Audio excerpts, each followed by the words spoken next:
Guys welcome back to my channel. ನೌಕರಿಗಳೆಲ್ಲ ನನ್ನ ಸ್ನೇಹಿತರಿಗೆ ಸೋದರಿಗೆ ನಮಸ್ಕಾರ. ಗೆಳೆಯರೆ, ಇವತ್ತು ನಾನು GTTC ಕ್ಲಾಸಸ್ಸಲ್ಲಿ ಕಂಟಿನ್ಯೂಷನ್ ಮಾಡ್ತಾ ಇದ್ದೇನೆ. ಈ GTTC ಕ್ಲಾಸಸ್ಸಲ್ಲಿ ನೋಡಿ ಏನಿರುತ್ತಂತಂದರೆ ಟೆಕ್ನಿಕಲ್ ಪೇಪರ್ ಇರುತ್ತೆ. ನಿಮ್ಗೆ ಆಲ್ರೆಡಿ ಗೊತ್ತಿದೆ ಟೆಕ್ನಿಕಲ್ ಪೇಪರ್ ಇರುತ್ತೆ. ಆ ಟೆಕ್ನಿಕಲ್ ಪೇಪರಲ್ಲಿ ನಾನು ಹಲವಾರು ವೀಡಿಯೋಸನ್ನು ಮಾಡಿದ್ದೀನಿ. ಆ ವೀಡಿಯೋಸಿನ ಕಂಟಿನ್ಯೂಷನ್ ಆಗಿರುತ್ತೆ. ಸೊ ಗೈಸ್, ನಿಮ್ಮೆಲ್ಲರಿಗೆ ಕ್ಲಾಸಸ್ ಸಹ ನಡೀತಾ ಇದೆ ಹಾಗೂ ಕೋರ್ಸು ಸಹ ಅವೈಲೇಬಲ್ ಇರುತ್ತೆ. ಯಾರ್ಯಾರು ಕಂಪ್ಲೀಟ್ ಆಗಿ full fledged as per syllabus ನಾನು ಕೋರ್ಸ್ ತೊಗೋಬೇಕಂತ ಇದ್ದೀನಿ ಅನ್ನೋರಿಗೆ ಕೋರ್ಸು ಸಹ ಅವೈಲೇಬಲ್ ಇದೆ. ಓಕೆ, ನೀವು ಕೋರ್ಸು ಸಹ ತೊಗೋಬೋದು. ಸೊ ಮೆಕಾಟ್ರಾನಿಕ್ಸ್ ಆಗಿರ್ಬೋದು, ECE ಆಗಿರ್ಬೋದು, EEE ಆಗಿರ್ಬೋದು, ನಿಮ್ಮೆಲ್ಲರಿಗೂ ಕೋರ್ಸ್ ಅವೈಲೇಬಲ್ ಇರುತ್ತೆ. ಆ ಕೋರ್ಸ್ ಬೇಕು ಅಂತಂದರೆ ಈ ನಂಬರ್ಗೆ ಮೆಸೇಜ್ ಮಾಡಿ.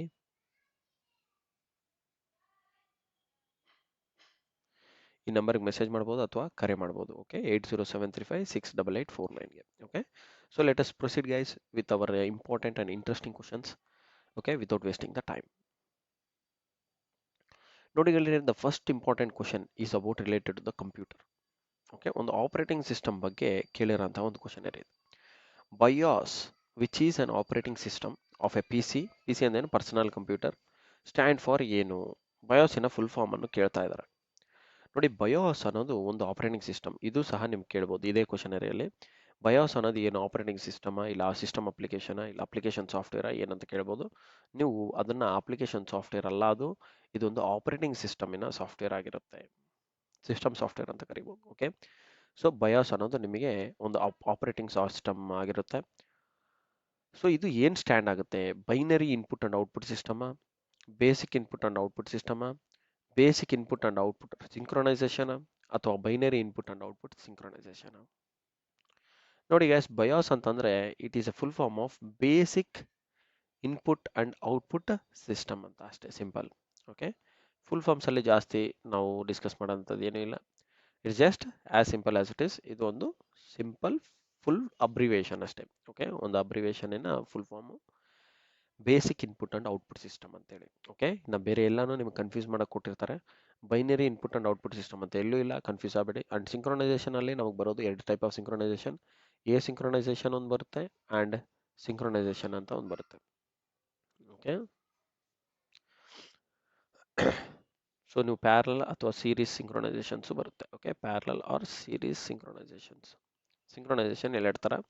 ಪ್ಯಾರಲಲ್ ಸಿಂಕ್ರೊನೈಸೇಷನು ಇದೆ ಆ್ಯಂಡ್ ಸೀರೀಸ್ ಸಿಂಕ್ರೊನೈಸೇಷನ್ಸು ಇದೆ. ಪ್ಯಾರಲಲ್ ಅಂದೇನು ಒಟ್ಟಿಗೆ ನಾವು ಸಿಗ್ನಲ್ಸ್ನ ಫೀಡ್ ಮಾಡ್ತೀವಿ, ಎಲ್ಲನೂ ಒಟ್ಟಿಗೆ, ಸಪ್ರೇಟ್ ಕೇಬಲ್ಸ್ ಇರುತ್ತೆ. ಸೀರೀಸ್ ಅಂದೇ ಆಗಿಲ್ಲ, ಒಂದೇ ಕೇಬಲ್ ಇರುತ್ತೆ, ಒಂದಾದ ನಂತರ ಒಂದು step by step up. Okay, ಒಂದಾದ ನಂತರ ಒಂದು ಸಿಗ್ನಲ್ಸ್ನ ನಾವು ಟ್ರಾನ್ಸ್ಫರ್ ಮಾಡ್ತೀವಿ. Next, for a size of 64K words. ಏನು 64K ಅಂತಂದರೆ 64 ಕಿಲೋ ಬೈಟ್ ವರ್ಡ್ಸ್ಗೆ with each word storing of 8 bit capacity ಅಂತಂದರೆ, ಈಚ್ ವರ್ಡ್ ಏನು 8 ಬಿಟ್ ಸ್ಟೋರಿಂಗ್ ಕೆಪಾಸಿಟಿ ಇದೆ. The size of the memory address ಏನಿರುತ್ತೆ? 64 ಕಿಲೋಬೈಟ್ ನೀವು ರೆಪ್ರೆಸೆಂಟ್ ಮಾಡಬೇಕು ಅಂತಂದರೆ KB ಅಂತ ಇಟ್ಕೊಳ್ಳಿ. 64 ಕಿಲೋಬೈಟ್ ವರ್ಡ್ಸ್ನ ನೀವು ರೆಪ್ರೆಸೆಂಟ್ ಮಾಡಬೇಕಂತಂದರೆ ನಿಮಗೆ ಈಚ್ ವರ್ಡ್ ಬಂದ್ಬಿಟ್ಟು ಈಚ್ ವರ್ಡ್ ಈಸ್ ಫಾರ್ 8 ಬಿಟ್ ಇದೆ. ಏನು each word is design for 8 ಬಿಟ್ ಅಂತಂದಾಗ ನಿಮಗೆ ಮ್ಯಾಕ್ಸಿಮಮ್ ಆಗಿ ಎಷ್ಟು ಬೇಕಾಗುತ್ತೆ ಅಂತಂದರೆ memory size of the memory address register ಏನಿದು ಮಾರ್ ಅಂತ ಕೊಟ್ಟಿದ್ದಾರೆ. The size of the memory address register ಬಂದು ನಿಮಗೆ 16 ಬಿಟ್ಸ್ ಇದ್ರೆ ಸಾಕು, ನೆನ್ಪಿಟ್ಕೊಳ್ಳಿ. ಓಕೆ, 16 ಬಿಟ್ಸ್ ಇದ್ರೆ ನೀವು ಅಕಾಂಪ್ಲಿಷ್ ಮಾಡ್ಬೋದು. ಓಕೆ, ಯಾವುದೇ ಥರ ತೊಂದರೆ ಇಲ್ಲ. Okay guys, next. So the right answer for this question is 16 bits. 8 bits ಬರಲ್ಲ, 32 ಬಿಟ್ಸ್ ಬರಲ್ಲ, 64 ಬಿಟ್ ಬರಲ್ಲ. ಈ 64 ಆ್ಯಂಡ್ 32 ಬಿಟ್ ಅನ್ನೋದು ಆಪರೇಟಿಂಗ್ ಸಿಸ್ಟಮ್ ಬರುತ್ತೆ. ಈಗ ಎಲ್ಲರೂ ಮನೆಯಲ್ಲಿ ಯೂಸ್ ಮಾಡ್ತಿರೋ 64 ಬಿಟ್ ಆಪರೇಟಿಂಗ್ ಸಿಸ್ಟಮೇ. 32 ಬಿಟ್ ಆಪರೇಟಿಂಗ್ ಸಿಸ್ಟಮ್ ಎಲ್ಲೂ ಯೂಸ್ ಮಾಡಲ್ಲ, ತುಂಬ ಕಡಿಮೆ.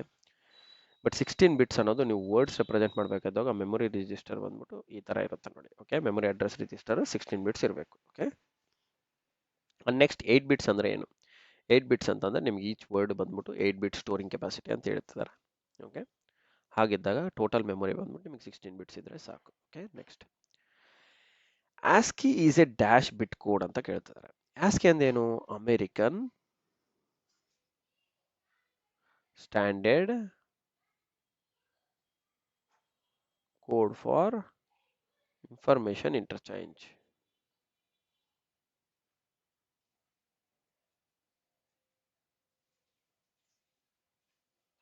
Okay, American standard code for information interchange, ಇದನ್ನ ನಾವೇನಂತ ಕರಿತೀವಿ? ಆಸ್ಕಿ ಅಂತ ಕರಿತೀವಿ.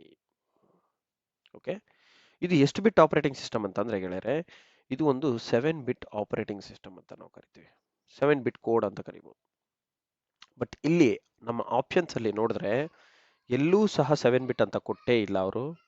ಸೊ ಈ ತರ ಕೇಸಸ್ ಅಲ್ಲಿ ನೀವು ನಿಯರೆಸ್ಟ್ ಅನ್ನ ಚೂಸ್ ಮಾಡಬೇಕಾಗುತ್ತೆ. ಓಕೆ, ಇದನ್ನು ಸಹ ಕೆಲವೊಂದು ಟೆಕ್ನಿಕ್ಸ್. ಇದನ್ನ ಹಾಗೆ ಇಲ್ಲಿ 7 ಬಿಟ್ ನನಗೆ ಗೊತ್ತಿದೆ ಬಟ್ ಹಾಕಲ್ಲ ಇದನ್ನ ಅಂತ ಹಾಕಿ ಬಂದಿಲ್ಲ, ಹಾಕದೇ ಇರೋ ತರ ಮಾಡ್ಕೋಬೇಡಿ. ಅಟೆಂಡ್ ಮಾಡಿದ್ರೆ ನಿಮಗೆ ಗ್ರೇಸ್ ಮಾರ್ಕ್ಸ್ ಬರುತ್ತೆ, ಅದೊಂದು ನೆನ್ಪಿಟ್ಕೊಳ್ಳಿ. ಅಟೆಂಡ್ ಮಾಡಿಲ್ಲ ಅಂದ್ರೆ ಗ್ರೇಸ್ ಮಾರ್ಕ್ಸ್ ಬರೋದೇ ಇಲ್ಲ. ಓಕೆ, ಈಗ ಆಸ್ಕಿ ಕೋಡ್ ಬಗ್ಗೆ ಹೇಳ್ಬೇಕಂತಂದ್ರೆ ಇದೊಂದು ಆಲ್ಫಾ ನ್ಯೂಮೆರಿಕ್ ಕೋಡು. ಏನ್ ಕೋಡ್ ಇದು? ಇದೊಂದು ಆಲ್ಫಾ ನ್ಯೂಮೆರಿಕ್ ಕೋಡ್ ಅಂತ ಕರಿತೀವಿ. ಈ ಆಲ್ಫಾ ನ್ಯೂಮೆರಿಕ್ ಕೋಡ್ ಅಲ್ಲಿ 2 ತರ ಬರುತ್ತೆ. EBC DIC ಅಂತ ಒಂದು ಕೋಡ್ ಬರುತ್ತೆ, ಹಾಗೂ ಎರಡನೇದು ಆಸ್ಕಿ ಅಂತ ಬರುತ್ತೆ. EBC DIC ಅಂದ್ರೆ extended binary coded decimal interchange code ಅಂತ ಹೇಳಿ. ಓಕೆ, ಆಸ್ಕಿ ಅಂತ ಗೊತ್ತಿದೆ, American standard code for information interchange. ಈ EBC DIC ಅನ್ನೋದು ನಿಮಗೆ 8 ಬಿಟ್ ಕೋಡಿಂಗ್ ಸಿಸ್ಟಮ್ ಆಗಿರುತ್ತೆ. ಅಂಡ್ ಆಸ್ಕಿ ಅನ್ನೋದು only 7 bit coding system.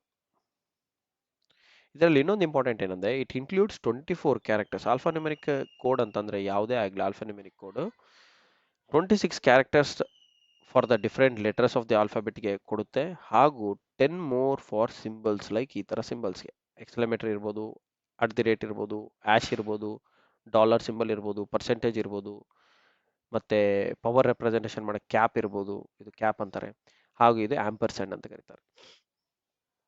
So ಇಷ್ಟೆಲ್ಲ 8 ಡಿಫ್ರೆಂಟ್ ಸಿಂಬಲ್ಸ್. ನಿಮ್ಗೆ ಸಿಂಬಲ್ಸ್ ಸಹ ಕೇಳ್ಬೋದು. ಸ್ಪೆಸಿಫಿಕ್ ಆಗಿ ನಾಳೆ ಟಫ್ ಪೇಪರ್ ಬರ್ತಾ ಇದೆ ಅಂತಂದ್ರೆ ಈ ಈ ಯಾವ ಸಿಂಬಲ್ ಅಲ್ಲಿ ಆಲ್ಫಾ ನ್ಯೂಮೆರಿಕ್ ಕೋಡು ಒಂದು ಸಿಂಬಲ್ ನ ರೆಪ್ರೆಸೆಂಟ್ ಮಾಡಲ್ಲ ಅಂತಾನು ಕೇಳ್ಬೋದು.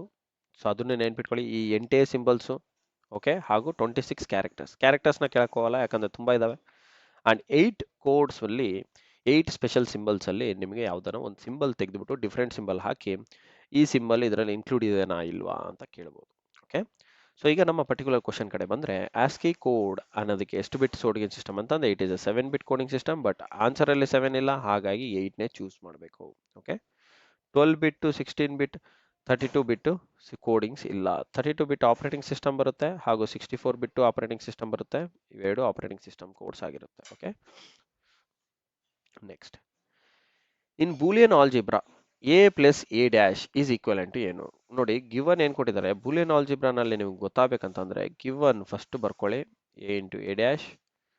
ಮತ್ತೆ ಇದಕ್ಕೆ ನಿಮಗೆ ಲಾಸ್ ಅಂಡ್ ರೂಲ್ಸ್ ಗೊತ್ತಿರಬೇಕು, ಬೂಲಿಯನ್ ರೂಲ್ಸ್, ಅದು ವೆರಿ ಇಂಪಾರ್ಟೆಂಟ್. ಓಕೆ, ಈಗ ನಮ್ಗೆ ಗಿವನ್ ಕ್ವಶನ್ ಕೊಟ್ಟಿರೋದು ತಗೊಂಡ್ರೆ ಇದ್ರಲ್ಲಿ ನಾನು ಏನ ಕಾಮನ್ ತಗೊಂಡ್ರೆ 1 ಪ್ಲಸ್ ಎ ಡ್ಯಾಶ್ ಅಂತ ಬರುತ್ತೆ.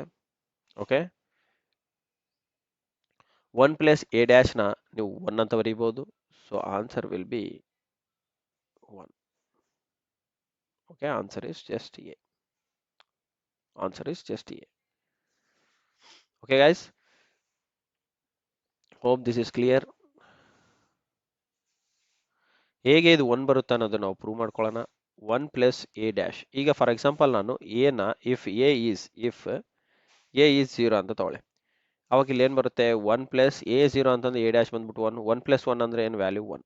ಈಗ ಇಫ್ ಎ ಈಸ್ 1 ಅಂತ ತಗೊಳ್ಳಿ, 1 ಪ್ಲಸ್ ಎ ಡ್ಯಾಶ್ಗೆ ಏನ್ ಬರುತ್ತೆ ನೋಡೋಣ. 1 ಪ್ಲಸ್ ಎ ಡ್ಯಾಶ್ ಅಂದ್ರೆ ಏನು? ಎ ಅಂದ್ರೆ 1 ಅಂದ್ರೆ ಎ ಡ್ಯಾಶ್ ಅಂದ್ರೆ 0. 1 ಪ್ಲಸ್ 0 ಇಸ್ 1. ಸೊ ಅಂದ್ರೆ ಏನೇ ಮಾಡಿ ನಿಮಗೆ 1 ಅಂತಾನೆ ಬರುತ್ತೆ. ಸೊ ಹಾಗಾಗಿ ಎ 1 ಪ್ಲಸ್ ಎ ಡ್ಯಾಶ್ ಬಂದ್ಬಿಟ್ಟು 1 is will be your answer. So a into 1 ಬಂದ್ಬಿಟ್ಟು it's always 1. A, it's always A. So the right answer for this particular boolean expression is A will be your right answer.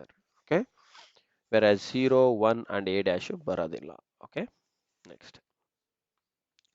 The IP addresses are dash byte code system. ಒಂದು I P address ಅನ್ನೋದು ಎಷ್ಟು bites ಇರುತ್ತೆ? Okay, ಒಂದು I P ಅಡ್ರೆಸ್ಗೆ